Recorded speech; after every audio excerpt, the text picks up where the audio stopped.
Because we out here in these streets, but these politics is trickling down, so it's all intertwined, man. So we got to figure out how to work it the way we work. So shout out to Politically Street. Peace and blessings, everybody. Welcome to another episode of Politically Street. I'm your community ambassador, Mr. Robin J. Anderson. Politically Street is not a political endorsing podcast. We're only here for information purposes only. We're here to interview people doing astounding things in our community, like business owners, community leaders, and elected officials. So with that being said, I have a good friend of mine that we just we were talking for about dang near a whole month and a half before we realized that we knew each other. Yeah, man, it was crazy. We were talking for about an hour the other day, talking about all this stuff, and then I made the magic comment and said I was at PV. And you know what I mean? Hey, where you at PV? I said, man, 94 to 98. He's like, man, I think I know you. Yeah. And then I thought, man, my mind was like, Robin. I said, man. I said, Rocket Robin. Like, oh, man. After that, it was over, man. Man, y'all welcome Mr. Michael E. Johnson to my podcast, man. So if y'all see, man, for the last couple episodes, I've had some artwork behind me. This is the artist. First of all, man, where you from, Mike? Let somebody get a background of you, man. Well, I was actually born and raised in Lake Jackson, Texas, which is probably about 45 minutes south of here. Okay. And then once, I grew up, went to college. I went to Prairie View for 4 years. Mm-hmm. From there, I went to U of H and I did some post-baccalaureate studies in painting. I was interested in trying to get my master's degree in painting. And then I just kind of did my thing there for a little bit. And then I just went to the workforce, moved to Dallas about 17 years ago, and I presently stay in Dallas. Gotcha. That's what's up, man. So you mentioned you went to Prairie View, man. I got to say, and it's funny how things come full circle, man. So there was a young lady that I was dating at the time. She was in art, and I would walk her to class and whatnot, and I would see you guys. I guess I was basically honorary artist, you know what I mean? Because I was coming around you guys so much, man. You know, so but just so happened that this stuff kind of like it just infused in me somehow, you know what I mean? So now like it just came full circle, you know what I mean? So what interests you in getting into art?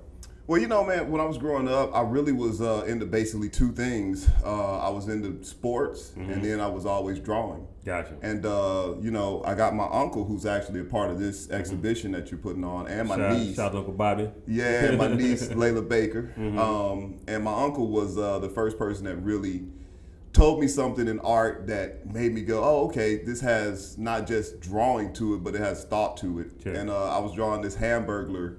My mom had bought the little Happy Meal. I was sitting at the coffee table drawing, and I was trying to, draw the Hamburglar, being a little illustrator. And I remember I thought I had nailed it, but he had this big round head, and I put this little bitty hat on his head that looked like a little cone. And my uncle said, hey, man, you did a good job, but that hat don't fit his head. And I was like, oh, shoot. And I started thinking about, I need to make the hat bigger and need to, do all these things and make it actually look like it goes. And from there, it started making me think a little more about like the specifics of little just detailed things in my pieces.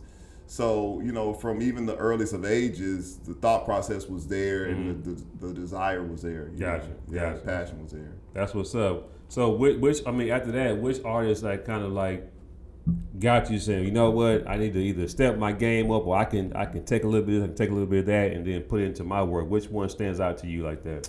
I'll say this, coming up, I was always a big fan of comic book stuff. Growing up as a kid, we all know that in our age range, Saturday mornings was when you got up. If you was an early enough riser, you get up about 6:30.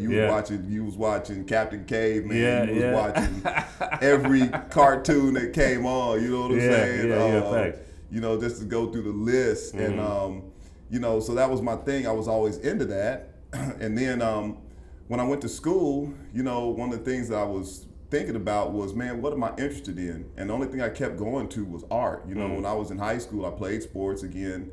In my junior year, I stopped playing basketball, and I had to have something to fill that elective space. And I'd already taken Art 1 and Art 2, but they had an Art 3 class. And so that was Dorsey and Talley. Well, no, that was when I was in high school. High school, gotcha. Yeah, when I was in high school. And so if you got into the Art 3 and Art 4 level, then that kind of meant you were more serious. Gotcha. And so I had to do something to fill that elective when I stopped playing sports.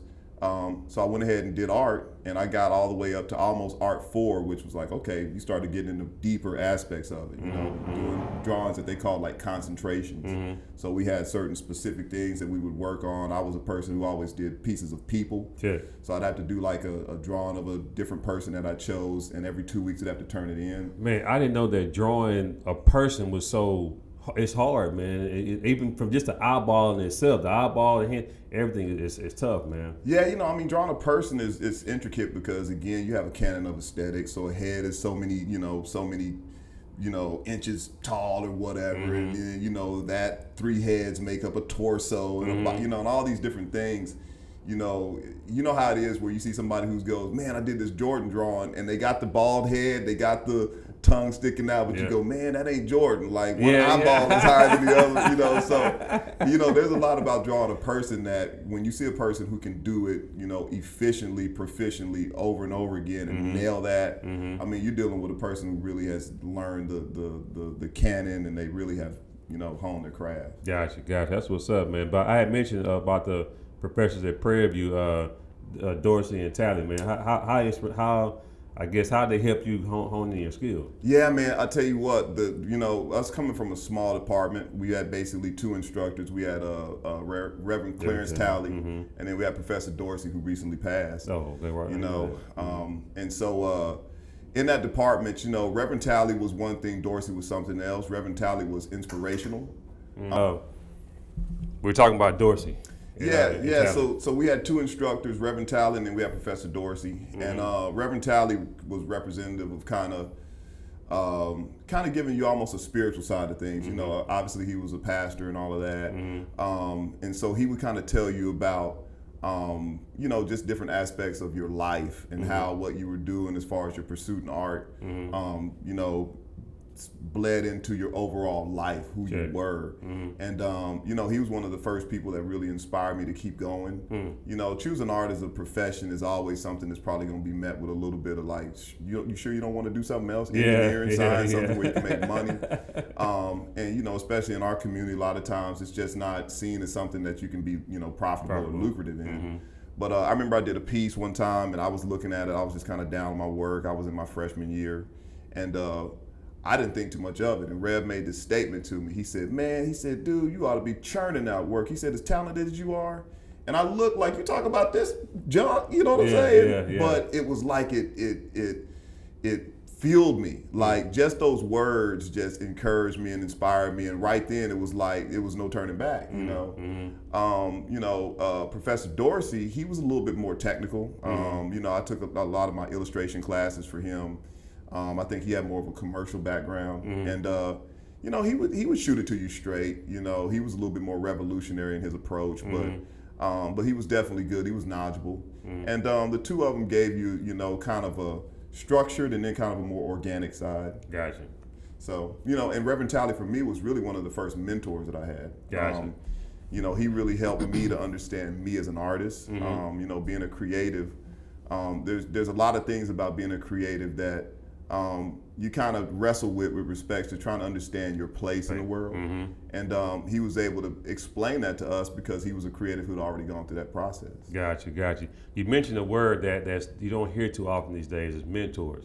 My dad and I, we talk a lot, and he always talks about how the baby boomers were supposed to mentor the Generation X whatnot to get out there and help the world, but somehow in my opinion, I think that the whole the drug epidemic that happened around the 80s and 90s is what tore a lot of our black communities up. You know what I mean? So what you got was a gym. By just even going to Prairie View first and then having a mentor and to show you what kind of help guide you onto being who you are, man. So yeah, absolutely. It's funny you say that. I've been involved in a mentorship program at the college I work at. I work in a college, Tarrant County College, in Arlington is the campus I'm at, the Southeast campus. Okay. And I was able to get into a mentorship program called Men of Color Mentoring. It's about 8-9 years ago. Brother of mine, a homie of mine, named Freddie Sandifer actually put that together. And what he wanted to do was he wanted to basically try to help the retention rate for Black and Hispanic males because they were noticing that there was a huge drop off. Black and Hispanic males would tend to come the first year of the school, and then all of a sudden you would see them fall off after their sophomore, maybe junior year. And so the district was trying to figure out ways to try to get those numbers up and try to get those students graduating so they could go on, to pursue their bachelor's degree, 4-year degrees, and so forth. So I got involved with that. I was always informally mentoring people just because I naturally like to try to figure out how to help people. I've been helped, and I know that it's huge. Like somebody encouraging, somebody inspiring you can take you to high heights, or somebody, giving you discouraging words can literally just take the life out of you. That's true. I agree. I've been on both sides of that. So I was always informally mentoring people, and this brother reached out to me. A brother named Christopher Douglas reached out to me. He was connected with the program. And once I got in there, man, I started really getting into the actual understanding of what mentoring was. They gave me a mentee. Once again, another God's hand being on it. My mentee's name was Marcus Johnson, and that's my older brother's name. Oh, wow. So, it's crazy because it was almost like God gave me somebody who's like, just in you saying his name is going to feel comfortable and familiar to you. And so from there, I started getting into, we used to do a log of our interactions. I started coming up with little things to do to try to challenge my mentees, and just, little things to just be like, hey man, look, like, let's try to build so that you can get to where you're trying to go. Sure. So, when you made the reference about how drug culture and things of that nature really took away from the Black community, in these two pieces that I did, it's almost like a look in a 10-year span, even though it's 9 years or so. And Do the Right Thing, that was at the time when you were starting to get into Black consciousness. You had X-Clan, you had different people, you had Self-Destruction, you had Public Enemy, all of them. Public Enemy. You had this movement where hip-hop was a number of different things. You had gangster rap in there, but you also had diversity. Sure. And so, when Spike Lee made Do the Right Thing, which I'm a huge Spike Lee fan, he always tried to create narratives that had multiple aspects to it. So, that community was a microcosm of America, a microcosm of the world. And in there, in this particular piece, what I was trying to hit on, because I was going to maybe make this into like a 2-part piece, was, to me, Radio Raheem and Bugging Out were kind of like the hapless revolutionaries. Right. That's right. Yeah. Radio Raheem was the strong brother who represented that particular, Bed-Stuy neighborhood. And then Bugging Out was the dude that he had a lot of passion and fire, kind of like a Tupac, but he just needed direction. Right. And from them getting and going against Sal just for not having no brothers on the wall, it created this situation where, unfortunately, Radio Raheem died, but then it created a larger conversation about gentrification and what goes on in our communities when you don't have your own thing. I even look at I was thinking about doing a second piece where it was going to be Spike when he was sitting at the step with the mayor, and how the mayor represented this brother to me that was a sage of wisdom, but he couldn't be received because he was cloaked in being a quote unquote neighborhood drunk. If the mayor would have been this dude in fine clothes, driving a luxurious vehicle or whatever it is, his wisdom could have been received better. But because he wasn't, people just kind of cast him to the side. Yeah, I agree. I agree, and to me, Spike Lee was an open pupil. He was a guy that was in the middle of all of it. He was cool with Sal. He dealt with them. He dealt with the homies on the block or whatever. And he kind of was somebody who, to me, was that person that could probably be the most receptive to the message, and he could get it, and he could unite all these people. Almost like a community ambassador. Almost like community ambassador. And it seems like in every neighborhood plug there's right one. there, y'all. Yeah. I see you as being that.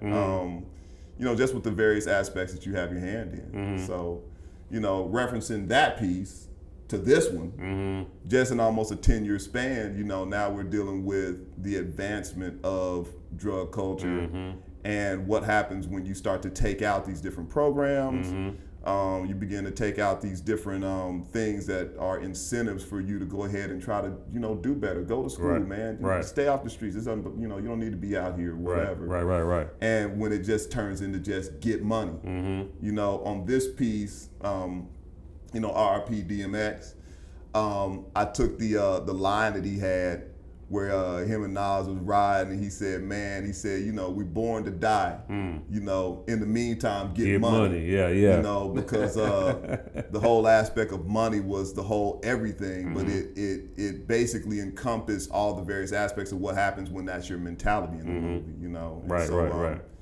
You know, on this piece, just to kind of explain it real quick, at least my thought behind it was, I put the money in between DMX's character and Nas because they were basically homies that were in the game together. But I wanted the money to be above DMX's head, like it's money on his mind, and then on you know, beneath Nas, like it's money on his heart or in his heart. Oh, that's dope. I didn't catch that, man. Yeah, I mean, I was thinking about, you know, how to use just basic words to try to tell the narrative. You know, the guy, we all know the guy that ate the banana. You know what I'm saying? He was the hater, man. That was like, I'm gonna drop a dime on him. And I wanted him to basically be looking at Nas almost like with jealousy and envy, because he sees them getting something that he wants, but he doesn't feel he can attain it on that level. And then, you know, DMX is kind of looking up at him. You know, I listened to the Hype Williams commentary. He said basically in that opening scene, the reason why their eyes was green was they were supposed to be like wolves. So when they were in the club, they were basically like wolves that were on the hunt. Right. And that's why their eyes was green, because when you see wolves at night, when they shine a light, their eyes look green. So to me, you know, what I wanted to do was almost create a triangle. It's like DMX's character's looking up at the dude that's the hater, seeing what he's doing. The hater's looking at Nas hating, and then Nas is kind of looking down, kind of like, almost like, you know, in connectivity to DMX and the fact that they're in it together. Right. So there's this triangle. Nobody's innocent, but everybody has their different thing that is their part of being in that game, you know? And the reason why I chose Dope was it was a dope movie, right? Like it was a dope movie. Yeah, right. But then at the same time, it was a movie about selling dope. And the reason why I put hustle under the dude is because I was like, you know, man, we always talk about, man, I'm getting my hustle on, man, I'm getting my grind on.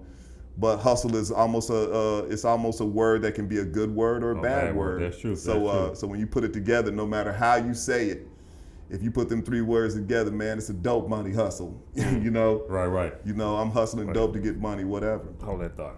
Dope money hustle. Yeah, man, I try to use three words that kind of have multiple meanings. You know, because again, I use the word dope. Man, that was dope, man, dope. And you know, I had to kind of get comfortable with using the word dope, understand the connotation in 2021, because back in the day, you know, my parents would be like, "That boy on dope." Yeah. They're like, "Oh man, like he the worst thing in the world, man." But now, you know, the way we use it is different, you know. So, you know, I remember even when I was in grad school, I had an older white lady who was one of my teachers, and at the time they used to say, "Man, that's pimp." And she used to be like, "I don't know why people are playing up pimps. They're such bad people." Right. But it was like the difference in those two worlds. She couldn't understand the connotation or the reference to that word, you know, from the culture, you know. Yeah, our culture is so, what's the word, man? We're just so, we can turn, you know, a pig into chitlins and you know what I mean? Something we can still survive off of it. You know what I mean? So that's from words to our attire, everything we turn it, and it just looks like that. So we influence the world. It's just what it is. You know what I mean? I make a reference, and I thought about it. It's like, you know what, man? Our stories have been told in art for years. Think about from the pyramid walls. Like, you know what I'm saying? We still got artwork still there to this day. Absolutely. Yeah, you know what I mean? So what you're doing is basically capturing history. It's still a part of it. It's in our DNA, you know what I mean? So yeah, you know, it's interesting, man. When I started creating the body of work that I have, especially the color stuff, I'm kind of a pop culture artist, you know, pop art. I'm really into pop art. And one thing that I learned is that if people see something that they recognize, boom, it immediately creates a connection. And so, you know, to me, I'm almost doing like a psychological study. I'm into psychology about what it is that people see, how they respond to it, the emotions that it elicits from them, and how does that inspire them? How does that move them? How does that challenge them to think as far as the dialogue? You know, one thing I learned about art is that it's cool to put pieces on the wall, but I'd like to have something we can dialogue about. Sure. Something that hopefully the artwork can take you to a different place, maybe a conversation, a thought process, and maybe push you to do something, think of something that you weren't thinking of before, do something you weren't thinking of before. So for me, I'm big in trying to use imagery. Right now in the pieces that I'm using, I have several elements, words, as far as topography.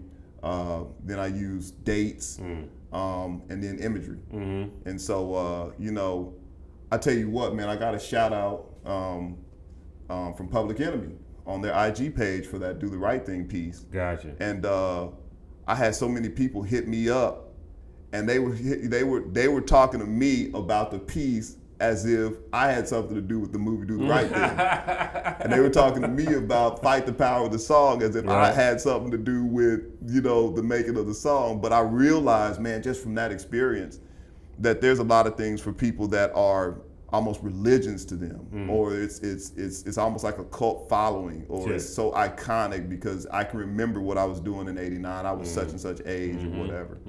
So it's powerful. If you can somehow tie into that, there's so many things that you can do with it in a positive way if you're wielding that sword positively. Gotcha. So we so a lot of people don't know about. We're here at Star King Cafe. And we have an art gallery called For the People Art Gallery. So Michael is one of the first artists to come in and display his artwork. So we had a art show last night, man. It was phenomenal, man. You know what I mean? I'm not gonna lie to you. I was a little nervous because it's my first time jumping in and whatnot, man. Yeah. So, but you had a lot of your family, a lot of our friends came out, man. So overall, what'd you take from that last night? I took from last night that having people support you is huge. And man, and a lot of times, and I've been saying it a lot lately, it tends to be the only time that you really get together with family and friends is with bad things. A death. A death is the only thing that's going to, make you come out and be able to take that day off work and say, I got to come to this funeral. I'm going to take that day off or whatever. But what if we were able to come together on good things? Sure. Come together for an event where we can, look at some good artwork, talk, get, reacquainted, even connect people with other people. And continue to do that and build on it. And so what I took from it last night was there was people I literally haven't seen since college. My homeboy Big J over at Vino Lounge. Shout out to Jay. Shout out to Jay. It's your fault, Jay. I told you last night, man. So. Shout out to Jay. Yeah. I hadn't seen him since high school. Wow. But it was good to see him yesterday, man. He was looking good. He's doing big things. And so. My homeboy Drew, Marcel. I mean, I hadn't seen these brothers in years. And even in Dallas, at another art show that we were in, I got reconnected with a homie of ours, Cleo. And so, it's like just these events are bringing us back together. Even me getting reconnected to you. Right. And just realizing like, man, I always was around this person in proximity, but I didn't get a chance to really learn or investigate or get to know the person. Right. So, yesterday's event was, to me, it was powerful in the fact that it was something that brought people out, and they got to see something and you got to see something. I got to see something, And, I look and I go, man, that was your first one. What will your 10th one look like? What will your 50th one look like? Right. God willing, yeah God willing. You mentioned something about hooping, man. I just thought about something. I don't know if that was you, man, but I went down, we was in Holly Hall, man. I think I dunked on somebody, man. No, man, that wasn't me playing. Like, hey, look at that. Hey, you remembering stuff wrong now, playing like that wasn't me, man. No, I'm teasing, man. But before we get out of here, man, tell everybody where they can find you at as far as like your Instagram, Facebook, things like that, so they can Yeah. Right now I'm on IG pretty much exclusively. I don't have a website set up yet, but I'm looking at trying to get one set up. But my Instagram page is mjohnson_art. And then I have a couple of videos that are out on YouTube right now. Gotcha. One is a video of my black and white stuff I call my face blackness style, which is some of the pieces that you actually have inside the gallery space. That was the last podcast episode.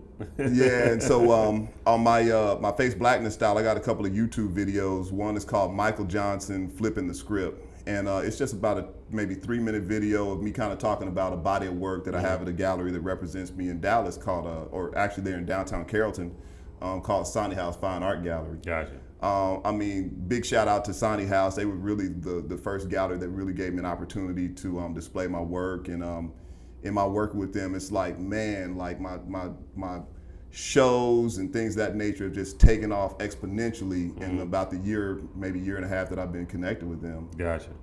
So, you know, they gave me an opportunity, whereas before I really wasn't getting those chances. What I had run into as a black artist is that in a lot of instances, when you go to people that aren't in your community, you know, they tend to kind of be nice and placate you, but they don't necessarily give you the nod. And what I experienced a lot, which a lot of black artists have experienced, is that, you know, they'll always tell you something like, well, you know, your stuff is pretty good, but you probably want to work on this or that. Whereas I would take that same piece to my black brothers and sisters who understood what I was doing, and they'd be like, man, I love it, you know? Yeah. So, you know, since the whole George Floyd situation, black art has become very popular. A lot of black artists have gotten an opportunity to really start coming up and being, you know, made more known, especially with the use of podcasts, things like this. And, you know, we're able to start getting out there now. And, you know, one thing that I keep looking at is, man, like, what happens if you have somebody that doesn't have a platform or opportunity to give somebody their first experience? You know, what does that person do? Right. So I'm really, really thankful for people like yourself, for Sonny House. I also want to give a shout out to a sister in Dallas, Daisha Board, with Black Sheep Art Culture. She does a lot of really dope stuff there as far as her curating of events, things of that nature. So, you know, just a lot of people working. Gotcha. That's what's up, man. So, hey, y'all, make sure to go support my good friend Michael E. Johnson, man. Also, y'all know I have a line of shirts, man. Go to PoliticallyStreet.org, get you one of them t-shirts. I have a donate button on there. If y'all like what I'm doing, support me. Hit the donate button. Also, I'm on Political Street on YouTube. You know, subscribe to it. I'm on Instagram as well, Political Street, Facebook, Political Street. So, man, hey, I'm gonna keep pushing. My brother, like I say, man, we're gonna keep going, man. So Appreciate you, man. I appreciate you. You know what I mean? So, man, until next time, y'all. Peace. Hey, peace.